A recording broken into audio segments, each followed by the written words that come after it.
1. Some backstory. I'm 22 years old and have always been riding bikes since I was 17. But I've always wanted to ride on the dirt. My girlfriend and I have been dating for about a year, and her family likes to go to the desert all the time. So my girlfriend's family invited us both to go out for New Year's to a spot a few hours near where we live.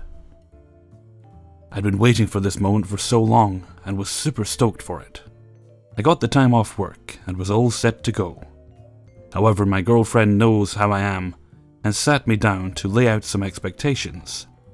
She knows that I have a fearless tendency and will try things without thinking through whether or not I'm actually capable of doing them. She also knows that I have been in several motorcycle wrecks, each my fault, when I was 19. While it's been a long time since then, she still worries about me and wanted to make sure I wasn't going to do something stupid. She specifically asked me not to do any wheelies or try any jumps, as it's my first time on the dirt, not my bike, and all those things terrify her and give her anxiety.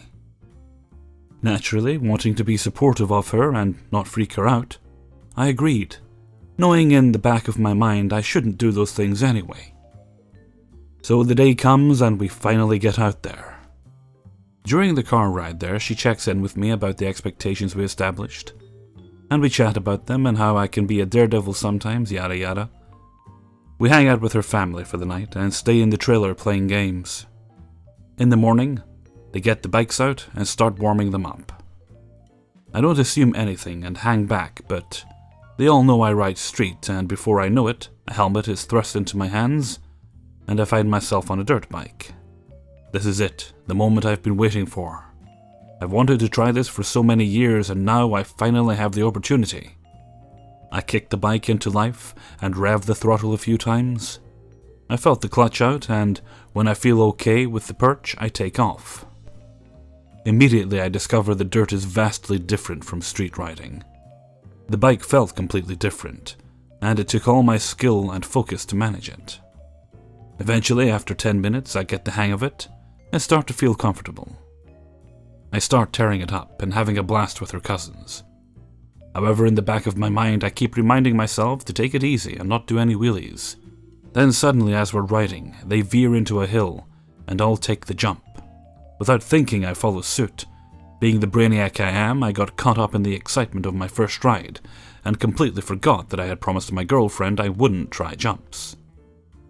As I land, I feel a surge of confidence. I'm not really thinking too much at this point, just focusing on riding and how stoked I am that I'm finally doing riding. I continue to jump and land 6 more successfully. As I roll up to my girlfriend and her cousin, I can tell she isn't super pleased. Her cousin, on the other hand, tells me that my front is drifting too low as I jump, and tells me how to correct it. No word of warning or anything. Unbeknownst to me, my jumps are getting progressively higher. So I take off and prepare to try the corrections. I take the hill first, but as I land, my feet slip off the pegs. Not to worry. My riding experience kicks in and I adjust, salvaging the situation. Unfortunately, the next hill is right on me. Instead of slowing down to collect myself, I continue on, giving it more gas on the next exit to try and keep the front up. However, I gas it too early and jump higher than I ever have. As I came down, all I can think is, fuck. I land hard and slam into the handlebars. In the split second after landing, I almost fall off, try and salvage it by half running alongside the bike, then eventually low-side into the dirt. As I sit up, it dawns on me what's happened, and I immediately start to panic internally. I just crashed someone else's bike in front of my girlfriend. What's worse, I realize I've only been riding for 15 minutes. My shoulder feels really tight, and I'm in a lot of pain. As everyone crowds around, I go into shock and start shaking and sweating profusely. An EMT checks me out, and they eventually figure out I broke my collarbone. So now we have to leave just 15 minutes after we started riding and drive 2 hours on windy 2-lane roads to the hospital. My parents, who are in town, come to the hospital and sit with me. Come to find out, I broke it in several places and may need surgery. I had to call into work and get all my shifts covered. And now I'm on limited duty. My semester also starts in 2 weeks. On top of that, I broke my girlfriend's trust and crashed her cousin's bike after only 15 minutes. Her family wasn't mad, but I can't say the same about her. Who knows if I'll ever get to go out with them ever again. 2. While running errands this morning, I noticed that the grocery store had ribs for sale. I thought this was rather fortunate, as I still needed to pick up this week's dinner, and ribs are rather delicious. I picked up a couple racks, finished my errands, and headed home, rather satisfied with my purchase. Problem was, I've never made ribs before, but I've watched my mom make ribs plenty of times, so I figured the worst that could happen was overcooking it. When I got home, I began looking up various rib recipes, trying to figure out how I should season my ribs. What I found was that the rib recipes online either required ingredients I didn't have, or were from sources I didn't trust. That didn't faze me though. I figured I could make my own sauce. How hard could it be? Later that afternoon, I went about making the ribs. I wrapped a pan in tin foil so the ribs wouldn't stick to the pan, and placed the ribs on the pan. Then I made the sauce. Many of these recipes I had looked at had sauces made of honey and sweet chili sauce. 2 ingredients I did have. So I decided to make those 2 ingredients my main ingredients for my rib sauce. Threw some honey, a few tablespoons of sweet chili sauce, and a random assortment of my favorite spices into a bowl. Mixed it up and then poured it on my ribs. This was when I realized that I had made way too much sauce. My ribs were now islands of meat sitting in a small sea of sauce. Now the smart thing to do would have been to move the ribs to a new pan, but I was lazy, and I figured that maybe this much sauce would make the ribs nice and juicy. I just stuck the pan in the oven, set the timer for a couple hours, and left to do homework. About an hour later, I noticed a burning smell. At first I thought I may have set the timer for too long or set the oven too hot. I opened the oven and checked on the ribs, expecting to find them blackened and burnt. Instead, they looked rather normal. I went back to doing homework, thinking that the burning smell was just some food lying on the bottom of the oven. I would later learn that the burning smell was not food at the bottom of the oven. Another hour passed, the timer beeped. I took the ribs out of the oven and soon discovered that the meat was falling off the bone. I had perfectly cooked them on my first try. I grabbed a third of a rack and ate it with some veggies and dip. I found that although the meat was perfectly cooked, the sauce was kind of meh tasting. Despite that, I still considered the ribs a success. I was rather proud of myself. I didn't realize the error of my ways until it was time to do dishes. The dishes seemed to go rather normally until it came to clean the pan, which the ribs were cooked in. I took the edge of one of the pieces of tin foil that wrapped it and pulled, attempting to unwrap it. The foil resisted and ripped, leaving me clutching a small piece of foil. The pan was still wrapped. So I tried again, only succeeded in ripping another small piece. This was when I realized that something was terribly wrong. It was as if the tin foil was welded to the pan. I proceeded to rip piece after piece of tin foil, while muttering variations of "oh shit" and "fuck." Then I discovered the source of the burning smell. Turns out when large quantities of honey are exposed to high temperatures, not only will it burn, but it will turn into some kind of edible superglue. The honey-based sauce I had made had pooled underneath the tin foil and subsequently burnt, gluing the foil to the pan. I spent at least half an hour trying to scrape the tin foil off with a knife. I was still left with a pan covered in burnt sauce though. Like any hard-to-clean pan, I thought the best course of action would be to pour hot water on it and let it soak for a little while. I didn't take into account the fact that I had also put sweet chili sauce and cayenne pepper into the sauce. Pouring hot water into the pan had created cough-inducing steam, which naturally led to me having a coughing fit and frantically vacating the kitchen. Returned to the kitchen half an hour later. Spent an hour scrubbing the pan until giving up and letting it soak in cold water. 3. I have a dog called Fudge. She is around 11 years and she is a mix between an Australian sheepdog and Border Collie. She is a really hyperactive dog. She would want to play with anything and everything, even a piece of paper 1 centimeter thick. She has arthritis in her back legs, but nothing stops her from having fun. But here's the thing. She walks and poos at the same time, so it trails around. We've changed her diet, and she has been pooping more than normal. Also, I have the flu. Why did I want to share this with you, you may be asking? Well, let me explain. At the moment, I have 2 dogs and 2 cats. One of the cats I refer to as Satan, her real name is Luna, is allowed to go outside. While she is outside, another cat came along. They were playing by the kitchen window and the dogs in the back room. This got Fudge excited, along with the other dog.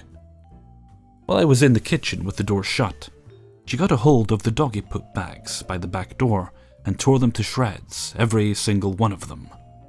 I was still unaware of what happened in the back room. Satan, I mean Luna, and her friend were meowing for food, so I gave them cat treats. At this point, Fudge was barking madly, and then it all went quiet, too quiet. Then Luna and her friends started to fight, making the hissing and growling sound. I told Luna to get in, but oh no, she had to go to the end of the garden with this cat fighting. Great. I closed the window and the electric went out. I was blinded. I made my way to the kitchen door and opened it. Oh boy, it stunk. She had pooped, but not just any poop, the mixture between runny and solid. I had to let the other dog out. I blindly stepped to the door and stepped in a bit of it. I wanted to bathe in bleach, but wait, the worst is about to come.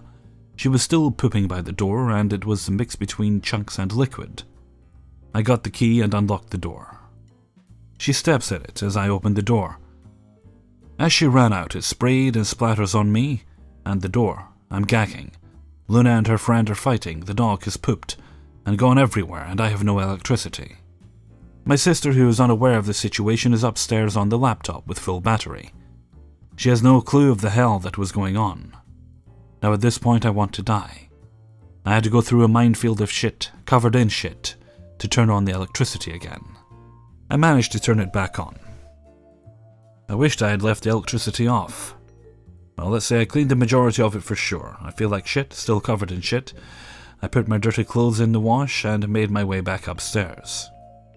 My sister opened her bedroom door and said, "I think Fudge pooped. No shit." 4. I had been having some gut issues over Christmas and was finding myself with an awful combination of indigestion and constipation, the result of which had been putrid shits accompanied with rotten gas. Anyway, having spent Christmas with the in-laws, I'd managed to escape using their awfully placed bathroom over Christmas, and held it until we got home on Boxing Day. I guess I should tell you about the awfully placed bathroom.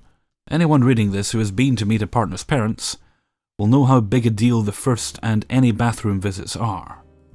This bathroom is located on the ground floor of a bungalow with an attic renovation. It's situated right across from the living room with a frosted glass door. If that wasn't bad enough, the actual toilet sits against a wall with a frosted window above it, and has a galley-style kitchen extension on the other side. You can pretty much hear everything from both the living room and the kitchen when you're in there, which means they can hear you. Anyway, I've been going to the house for 10 years and only use the bathroom for poops if I am desperate. So as my mother is away for the new year and we would usually spend New Year's Day with her, we get an invite for dinner to my significant other's folks instead. I say I don't want to go and that I'd rather just make something at home and relax, but she wants to go and see her folks and do a little wedding planning while we are there. Side note, we are getting married this year. We go for the meal and have honey-glazed ham, roast potatoes, carrots, peas with a splash of gravy, and lemon cheesecake for dessert. I get to drinking whiskey, and my soon-to-be father-in-law and I listen to the new Rolling Stones album. A Christmas gift on vinyl from the significant other and I. As we have both had too much to drink and can't drive home, we decide to spend the night rather than get a taxi home. My stomach had been okay all day, and I was relieved and thought the issue had finally passed. We went upstairs and climbed into bed, and I fell asleep with no issues at all. I awoke some time later to a vengeful stomach making sounds straight from hell. It was gurgling, cramping, sloshing, and most of all I was farting, and they were unholy. My girlfriend, who'd drunk entirely too much champagne, was comatose next to me, and had no knowledge of my current discomfort. I stepped out of bed and crept down the creaky stairs and through the kitchen to the horribly placed bathroom. Even though nobody was up, I was still considering holding it, but my stomach had other ideas. I sat down and immediately it started. I imagined it was like tar due to the heat down there. I sit for what feels like an hour, with shit just pouring out of me. I decided to make a tactical flush. But no, I was in no way finished. I go again, and it's the same piping hot turd flowing from my anus like molten rock.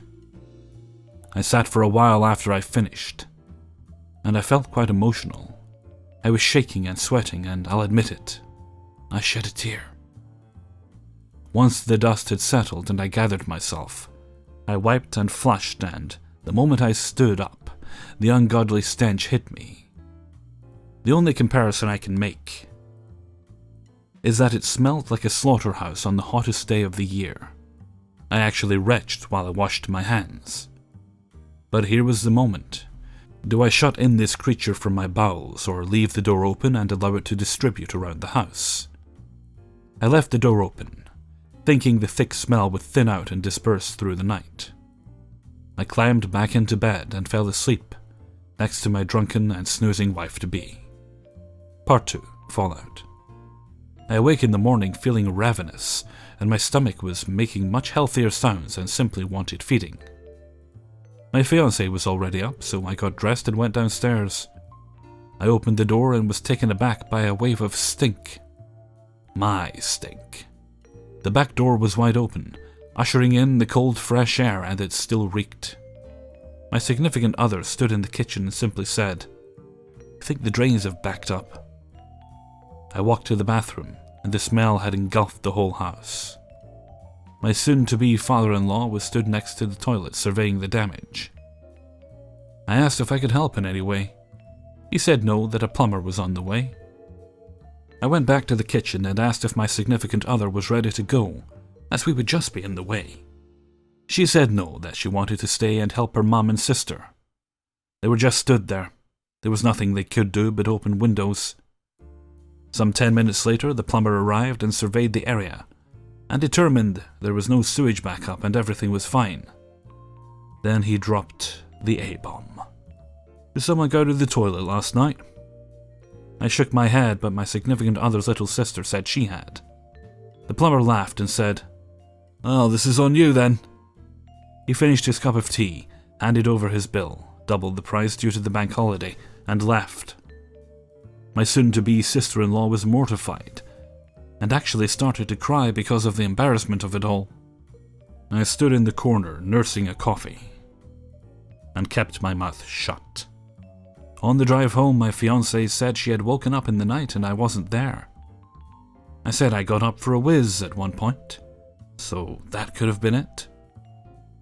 She knows it was me, but like me, she is happy for her sister to take the fall. I doubt we'll ever discuss this again. 5. I've been out of high school for a while, but this happened to me a year or a little less before I left high school. This is the story of how I managed to live with anxiety for the rest of my high school life, simply because of some doodles me and a friend of mine found funny. Sorry for the length. Everyone has friends in high school, and some friends are closer than others.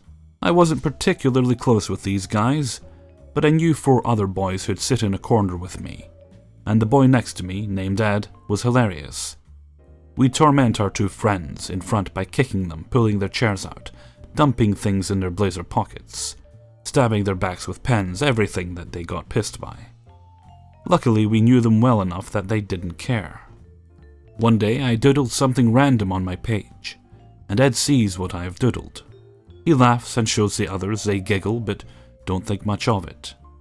He sees the potential and casually asks me the name of the creature. I make up some random nonsense name, Sklorpdorp or something. I don't really remember. He drew one and named it, and it looks pretty funny, so I ask the name. This went on for a lesson, and wasn't that substantial, but was quite fun when you're bored in mathematics. Oh no. This was the beginning of the end. Next time he returns with more doodles, and I prepare my artistic touch. We start describing what the creatures or contraptions do. We ended up with many a design. I recall one was a large round sponge-like thing that you slide your penis into, come inside, and it swells up to the size of a house with semen at its maximum capacity. There was another, a small balloon-like creature that was designed to conceal farts. It'd suck up those pesky farts you need to hide, and float up to the ceiling and fart there. It was glorious.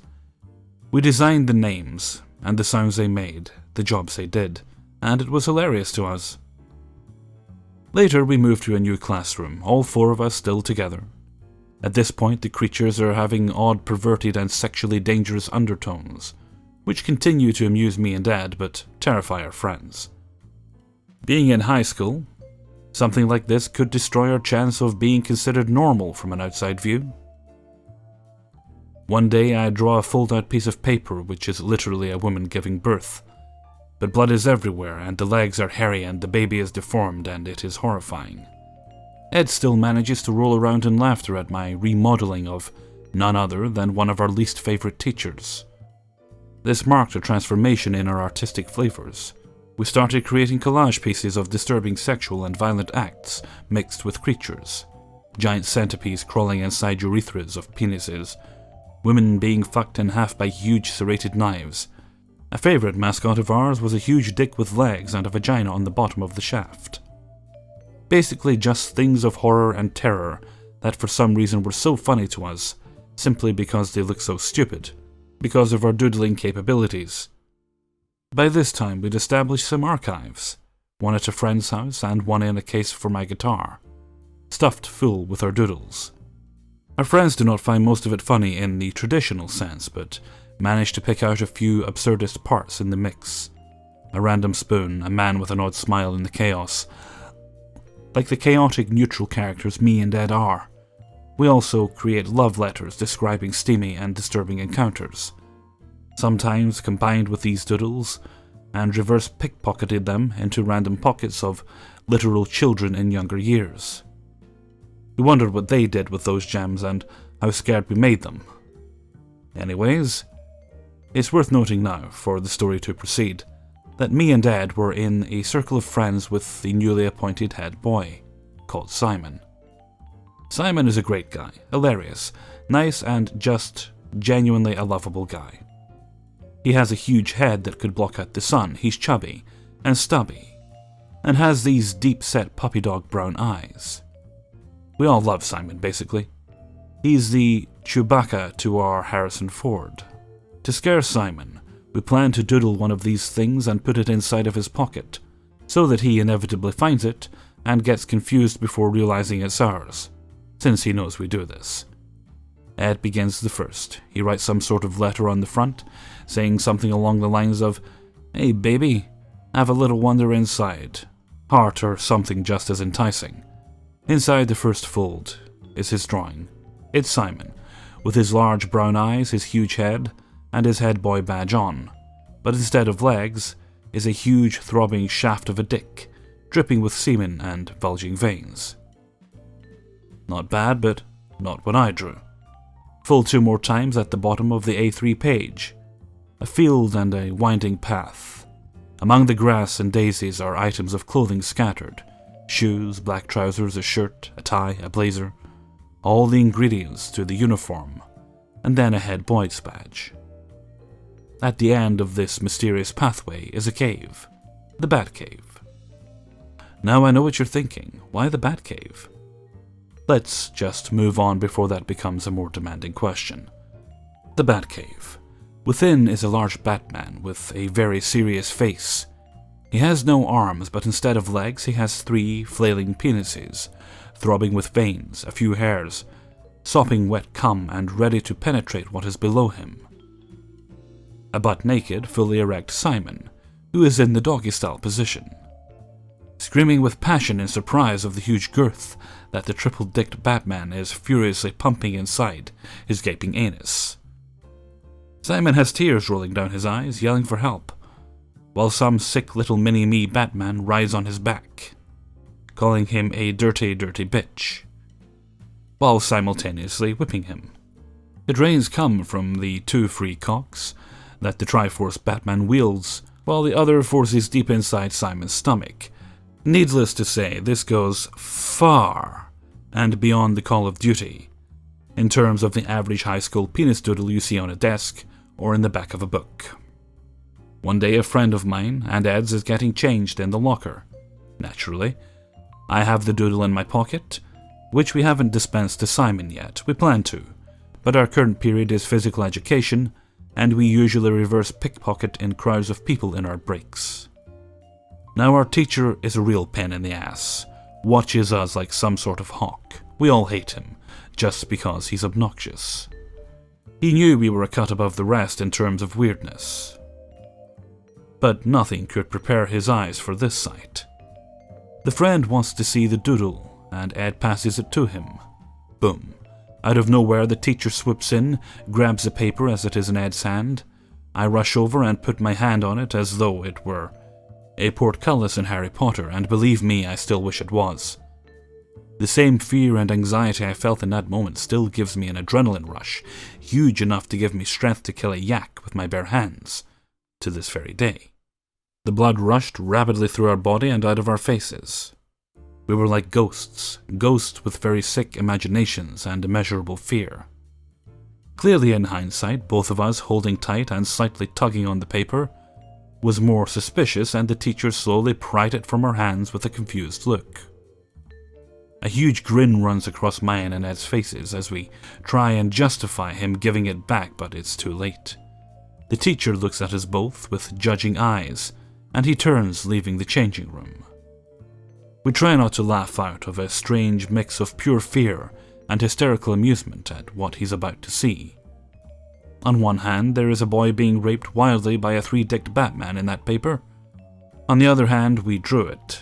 I drew it, and let me tell you, my handwriting is distinct. They could take this to any teacher in the English department and find out it was me immediately. As every teacher already knows my handwriting, they hate it.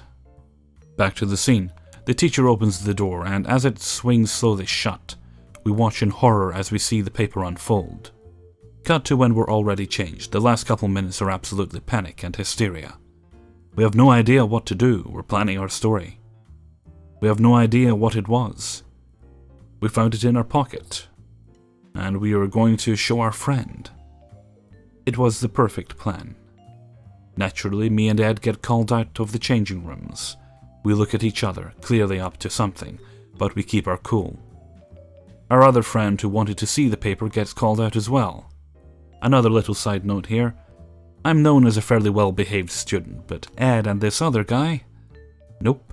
They've caused some trouble in the past, basically. Nothing extreme. Just a pain for some teachers to deal with. So I've already got a shield. The teachers already think it's going to be either Ed or the other guy. He won't be in the story long, so there's no point naming him. In the empty gym, we sit on a bench while he shows us the image. We desperately pull off our Heath Ledger method acting and focus our energies on the horribleness of what we've drawn. I feel the laughter build up, but I keep a straight face. Try not to laugh challenges have trained me well. Like Mr. Miyagi, laugh on, laugh off. We all keep our composure, and he asks me what it is. I explain we found it in our pockets, and we thought it was kind of funny and disgusting. He sends me out after confirming it with me.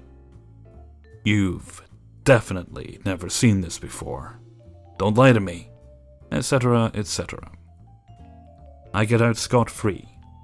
About 10 minutes later, the others are too. We're fine. But intel from Ed lets me know the handwriting will be identified and families will be contacted. Bad fucking news. How the shit do you explain that to your family? They could be talking to my family right this second as I walk mindlessly through the PE department, getting weird looks from the PE teachers. That's all that goes through my mind. My family could find the other doodles, it's code red. I let the others know that night. I dispose of everything, I shred it all, I mix it up, I throw it in the bin.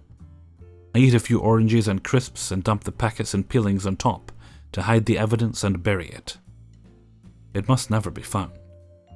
I toss the remains into the bin like Frodo did the ring into the fires of Mount Doom.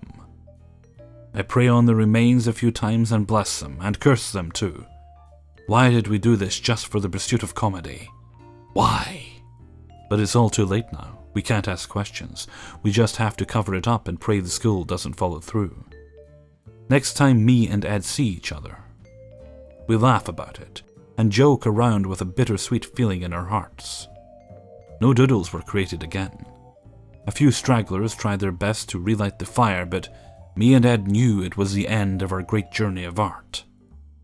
Over the next few weeks, we were paranoid of the looks we got, the reasons we got called out of class or spoken to personally. We were terrified of what our parents had in mind when they called us from our rooms. We wandered the halls getting freakish looks from the very same teacher. He knew, but he couldn't wrap his brain around it. The PTSD we had bestowed on him from our very own minds probably still plagues him today. I can't even imagine what it must be like for him to watch Batman films anymore. Over the next few months it died down and we felt fine. They didn't look for the handwriting, but piercing fear still riddled us.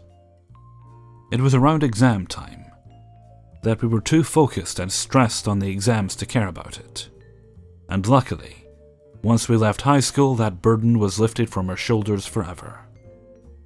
But like always, there is always that one night you're in bed thinking, regretting, and cringing in fear at your worst moments. This fills me with more fear, shame, amusement, and ultimately conflict and turmoil in myself than any other. Still pretty funny though. Hey everyone, Hellfreezer here, and thank you very much for listening to 5 True Embarrassing Stories, episode 29. Thank you very much to everyone who allowed me to use their stories in this video. A special shout out goes to Offensive Pooh Bear, that's his Reddit username, for allowing me to use his story. I think the future in-laws in, was it story number 3, was it? 4? Whatever one it was. I think they could do with getting a fan installed in the bathroom that sucks all the nasty air out. Sounds like it might be a case of poor ventilation. Okay, this will be Saturday, so I think going into next week we're good for the usual videos. You know more or less what to expect. Not 100% on the glitch or the TIFUs for next week, but we'll see what we can do. I've already got some stories going, so we'll see what we can come up with. And, well, I've got a lot of work ahead of me, and I'm still not feeling so hot, but don't worry about that. So I'm going to head off, get to editing, get videos made, 3 of them to do, and I'm just going to try and do nothing this weekend. So until next time, thank you very much for listening, and take very good care of yourselves.